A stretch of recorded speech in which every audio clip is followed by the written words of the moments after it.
Welcome to Samba Samba. Enjoy the video. You begin by checking the essentials: the Clynes terminal model, firmware build, and your physical connections. Once done, plug the USB console, verify a 1 Gbps network link, and power the unit. Next, log in as admin and enable the remote shell so you can run commands. This gives you immediate control.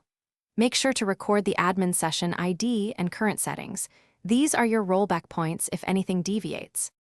You now perform the detailed operations. Back up the current config to USB or SFTP and double-check the checksum so you can restore quickly. Then apply minimal, incremental changes. Use dry run or the check flag where available to preview effects. After each change, save the active configuration and verify device responses. This prevents cascading failures.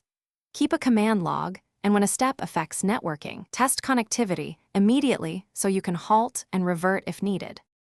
You finish by validating the terminal end-to-end.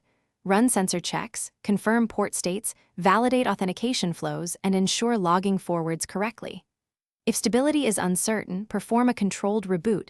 Make sure you can restore the saved backup within 5 minutes. If problems occur, check the boot log for firmware mismatch errors and look for power anomalies. Often a power cycle clears transient faults.